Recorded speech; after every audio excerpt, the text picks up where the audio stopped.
The city of LA wanted to tear them down. But the neighbors and the residents were like, no, this is art. This is an amazing installation. This is beauty. And the city, sometimes has their own volition, own intentions. And they had a crane, they had a truck that they tied to these things. And they said, if this can't withstand a certain amount of pressure, I want to say it was 10,000 pounds of pressure pulling, then we're going to have to destroy them.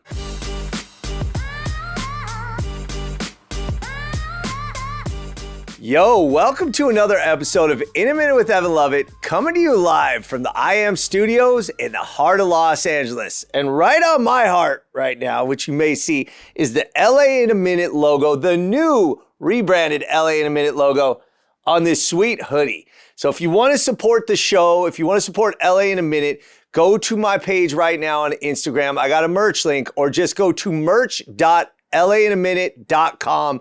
Really, really helps. These hoodies are thick. They're comfortable. We also have mugs. We have Christmas ornaments. And of course, we have classic tees. So check that out. I appreciate you. But you know what you're going to appreciate is this week. What I'm doing is 7 things you got to do in LA. And they're all free. So this is a classic LA in a minute with Evan Lovett thing. One thing to do in LA this weekend. I'm giving you 7. And all 7 are free. You don't need to go to all of them this weekend, but you can. It's a holiday. And by the way, hope you had a great Thanksgiving. But it is beautiful. The sun is shining. These are going to be some fun things to do. But without further ado, before that, we got to give a shout out to our sponsors.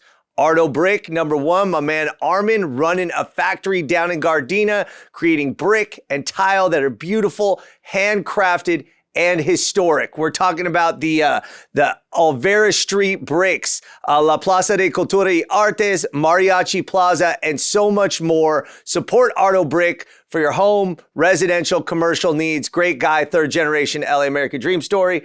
And again, I talk about it, the newest sponsor and the most delicious sponsor of the show, Bad Badger. Go to badbadgertreats.com, put in the code in a minute for 15% off.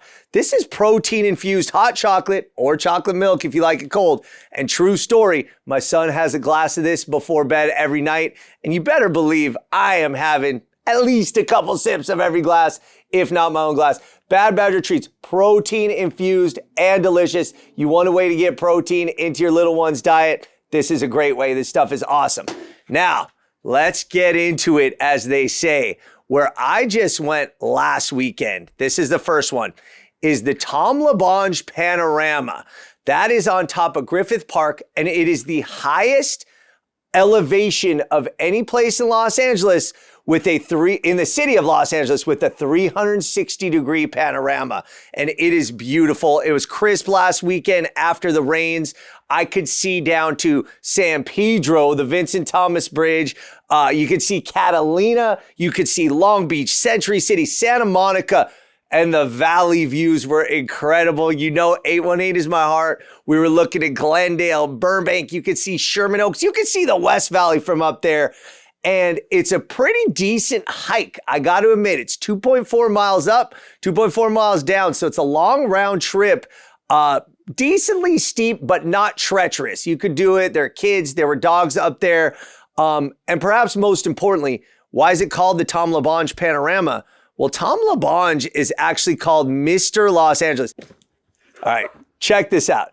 LaBonge actually has hats. Look, LA, LaBonge. But why was he Mr. Los Angeles? Not just because of his name. This dude was a city councilman, 3 terms, but politicians are a little bit, let's just say not beloved many times. He was. This is a Silver Lake native, went to Marshall High School, football player, and he grew up as somebody who was always involved in civic things, whether it's picking up trash, making friends with the laborers, the workers, everybody. But he worked for John Ferraro. He did so many things. But the thing is, he was known for his love for Los Angeles. They called him a politician's Huell Hauser. And this is somebody that by the time he unfortunately passed away at 67, within weeks, they named this summit. This is, again, the tallest place that you can hike to in Griffith Park that a civilian can hike to. And they named the 360-degree view after him. So, I mean, this is LaBonge Panorama. Look it up. Get up there. It's fun. It's beautiful. You got to go. My new favorite hike in Los Angeles.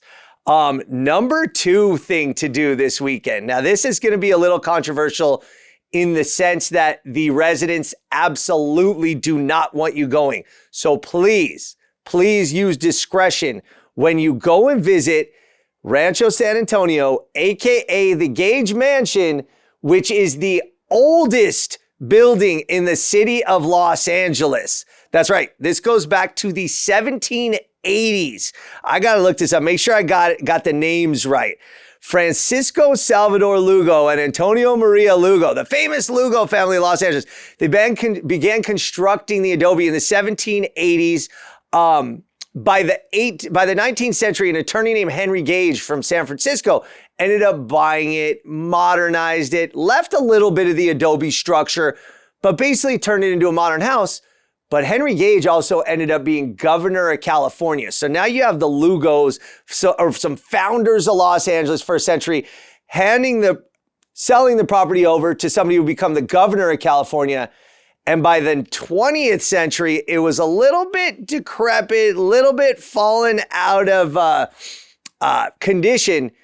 And it was surrounded by mobile homes because they had rented the land around it to mobile homes. Well, the mobile home owners banded together and bought the property. But after that point, they didn't really have the wherewithal to care for it too well or to make it a museum. It is a museum, but it wasn't like a shiny, gleaming museum. It's a house that has that history. And when you go inside and when you see it, and there's little like areas where you could see the outside of the original adobe, it's really, really neat. And again, the oldest existing structure in Los Angeles. This is down in Bell Gardens. I want to say it's on Gage Way or Gage Drive. It's 700 East Gage Avenue in Bell Gardens. But be careful. Park on the street. There's a couple visitor spots, but people live there. It's really neat to see, and I'm telling you to go, but please, please, please be respectful of everybody who lives there because it is the oldest structure in Los Angeles. So that is number 2. That is free. And I got to say it again. Go there, be careful, use discretion, but it's really cool because that is true LA history. Now, number 3, one that I went to yesterday and that I make a pilgrimage to every time I go to this area. In Sylmar, the underrated community of Sylmar, by the way, formerly the largest olive orchard in the entire world. Yes, Sylmar is the LA Aqueduct. And you guys see it, you guys know it. You guys are aware of how important it was. Built in 1913, William Mulholland let the water into the San Fernando Valley, which changed the entire future of Los Angeles. The LA River only had water for 100,000 people. Now we're a city of more than 10 million in surrounding areas. That is because of the Los Angeles Aqueduct. And every time you're driving up the 5, when I was growing up, you see it, you're like, is that a water slide? You know, something like that. But yeah, it's the LA Aqueduct. And you can actually, I'm not saying you can go up there, but what we do is we park. There's Foothill Boulevard. There's little side streets. It's a residential area now known as Rancho Cascades, but it's really Sylmar. You can park and walk up. There's areas right in front of the aqueduct that are really easily accessible. You can't access the aqueduct for obvious safety reasons, but go and marvel at the pipes, the zigzag structure that helped the water get down and irrigate the San Fernando Valley and provide water for the rest of the city.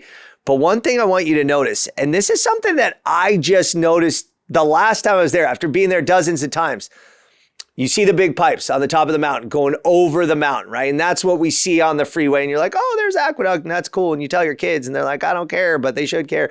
But you care because you love LA. But here's the thing about it. You look at the aqueduct and you see the big pipes. To the left is a little stone, it's not little, but comparatively, like a stone entryway. It's not an arch, it's a square, and kind of a minier version of the aqueduct. Well, that was the original one. That's where Mulholland actually said, there it is, take it. And because we needed more water, we still need more water. They built the bigger extensions for more volume of water, the aqueduct. But when you go down there, it's surprisingly good access. Again, you're far away, but because it's so scenic, it looks great. It's great for pictures. right there on the mountains, coming over the mountains and just thinking about that history and that structure. And it's important to Los Angeles. It's a must visit pilgrimage for anybody in LA. So that is another thing for you to do this weekend. Now, third, there's a museum. I'm a supporter of the arts, obviously, but I'm not a museum guy in the sense that I don't know art. I can't talk about it. I don't have that vocabulary. But at the Hammer Museum, there is a free exhibit called Made in LA, which features and showcases so many Los Angeles artists. The work sometimes is about Los Angeles. Sometimes it's just an LA artist that has done this beautiful work, but it's free. And it's at the Hammer Museum in Westwood. And this is something that they've done biennially, which is a new word I learned. That means every other year, by the way, where they get LA artists to showcase and they throw this exhibit, they carefully curate this exhibit of the LA artists. And this year, I was blown away. Gabriela Ruiz is one of my favorite artists, already also from the Valley, but she did this like multimedia kind of self-aware presentation that's almost like how you're being surveilled. There's video, there's photos, there's different materials. It's just beautiful and captivating. My son loved it. Patrick Martinez is also one of the big artists there. He had 2 different exhibits that were beautiful. One is a kind of a brick wall, cinder block wall that's halfway knocked down, got graffiti on it, and that represents like the destruction and rebuilding of the city in Los Angeles. But there's another one about ice where it says no ice and it's a neon sign. And I think now we all understand the relevance. But what's interesting is he created that in 2020 before the recent, this year's travails and everything that's been going on with the kidnappings and everything. But it has more relevance now than ever. But go to Made in LA. It is free. And Westwood is a great community, Westwood Village. I went to UCLA, fun to walk around there, but support the LA artists. And before you leave, make sure you vote for your favorite exhibit because the winner gets a cash prize once all the votes are tallied. And you know, artists are often struggling artists. So go and support. It's fun. Thank you, Hammer Museum, for doing a Made in LA showcase of LA artists. That is pretty cool. Next up. This is one of my favorite all-time things in Los Angeles. And I've talked about this before, but I talked about it again this past weekend, which was interesting while I was actually on the hike up to the LaBonge Panorama. Go to the Hall of Crucifixion at Forest Lawn, Glendale. That's an interesting story. I'm not a religious man. I think you guys know that. It's the world's largest religious painting. We're talking 95 feet tall, 140 feet long. Exquisite detail. It's about the moments leading up to Jesus's crucifixion. Again, I'm not a religious man, but there's a full auditorium that the founder of Forest Lawn, Hubert Eaton, built dedicated to a painting. And this is how captivating that painting is. Like 900 seats just to sit and admire this painting. And it's not just the beauty of the painting, which is, I'm telling you right now, religious or not, you're going to be awestruck. It's that incredible. Largest religious painting in the world. But it's the story of the painting and how it got there that's so incredible. There was an artist named Jan Stika in Poland in the late 19th century. He created all kinds of artwork that was renowned throughout Poland, Russia, Eastern Europe. But this was his masterpiece. Again, huge. So big that he could only transport it by wrapping it around a telephone pole. He got to show it one time. He displayed it one time in Russia. But when the 1904 World Fair in St. Louis came calling, he was like, this is my opportunity to show this painting to the world. And back then, World's Fairs were incredible. Ice cream was first embraced by the world because it was showcased at a World Fair. Hot dogs were first embraced by the world because they were showcased at a World Fair. And artists, vendors, all kinds of things. This was a great opportunity. So he wrapped this painting and took his other work in a boat across the Atlantic. Touches ground in New York, heads over to St. Louis. St. Louis did not have an auditorium big enough for him to showcase this painting. Okay, he's not going to be able to show it at the World's Fair, but he was able to show his other work there. But the problem is there was a fire at the auditorium where they showed his other work, and all of his other work burned to the ground. And an artist, his lifelong creations, terrible tragedy. But the masterpiece remained. So he had his crucifixion painting wrapped around a telephone pole. Sadly, heads back to New York to get on another boat to go back to his home of Poland. Gets to New York, can't afford the tariff to pay to get his painting back home. Leaves it there figuring maybe one day he'll be able to be back and afford the tariff, bring it back home. Well, he ended up dying in Poland, never to see his art again. The art was never displayed again, only that one time in Russia. The painting gets misplaced. Nobody knows about it, talks about it, thinks about it for decades until the 1950s when Hubert Eaton, who founded Forest Lawn cemeteries, by the way, also changed the world. They were the first to have the in-ground headstones.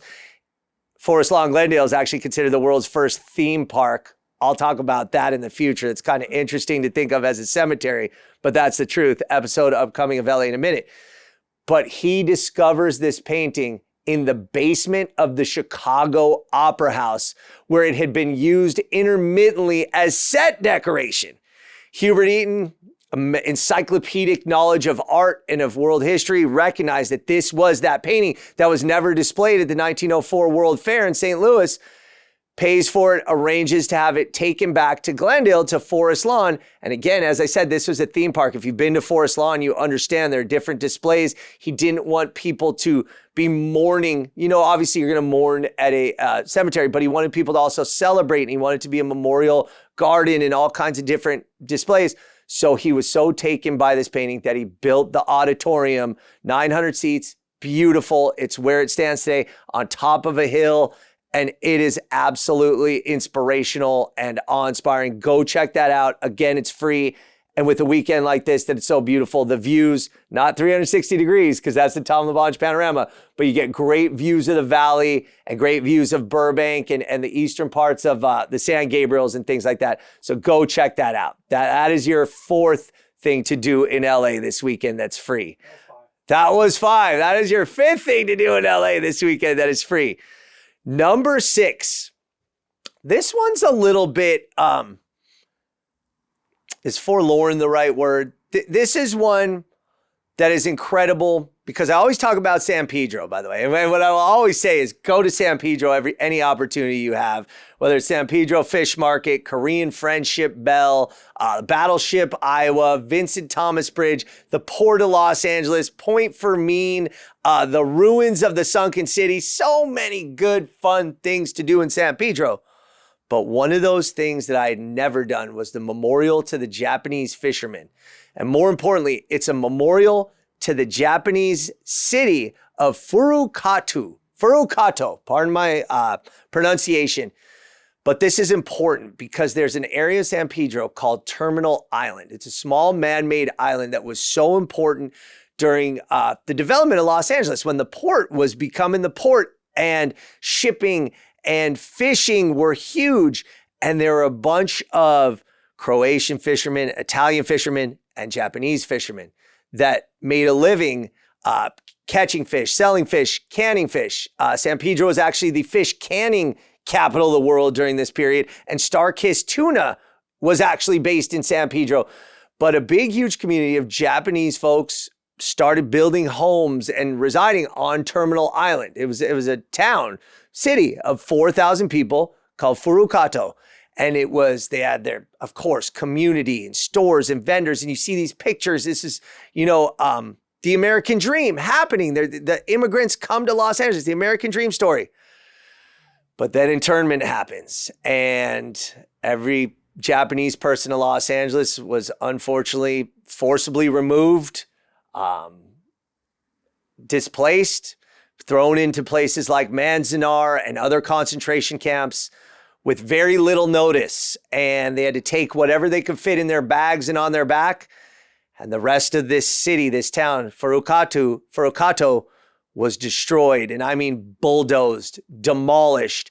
There was nothing left. And not even a house, a storage shed. It was all turned into auxiliary help now for the Port of Los Angeles. And if you go down to Terminal Island, it is a bustling area of shipping containers, cranes, big infrastructure moving machines. But at the very end is a memorial to the Japanese fishermen of Furukato, and it's a beautiful statue of two workers. One's, looking out onto the horizon. One's, working on some fish, and it tells the story in a little like relief where it gives the time and the era of when the Japanese people first immigrated, what the story was, and then the unfortunate dishousing and displacement. And it's a statue there to pay respects to a culture in Los Angeles that, again, we have Little Tokyo. One of my close partners for this show, the person who does our thumbnails, a lot of editing, is Japanese. And, we love our sushi. Adamasi is the oldest Japanese restaurant in LA, and Sushi Row, highest concentration of sushi restaurants anywhere outside of Japan. But this memorial is the one site that you can really sort of just memorialize a town that was demolished inhumanely. And I think it's really important. And it's a good excuse to go down to San Pedro, because we often don't see down the bottom of the shoestring strip a reason to go down there. And there's so many good reasons to go down there, but this is one to pay your respects. So make sure you see that. And again, totally free. Parking is very easy around there as well. Seventh thing to do in LA this weekend, and again, free. And this is one of my favorites, and I will always say this. The watchtowers are actually 17 different structures made by hand. Simon Rodia, one man, one Italian immigrant, 30s, 40s, and 50s, would walk along the train tracks and pick up detritus, pick up scraps, scrap metal, buttons, old bottles, old cans, wire, pipes, and little by little just built these structures. And I'm sure you've seen them if you haven't been down there, the towers, and there's rings around some of them. But this is truly a beautiful creation. And two of them are super high. I wish I knew the height offhand. I don't. I have it in some of my reporting. I do, actually. The tallest one is 99 feet high. He did this without power tools, without drills, all by hand, creating mortar by himself. And by the time he was finished in the 1950s, the city of LA wanted to tear them down. But the neighbors and the residents were like, no, this is art. This is an amazing installation. This is beauty. And the city, sometimes has their own volition, own intentions.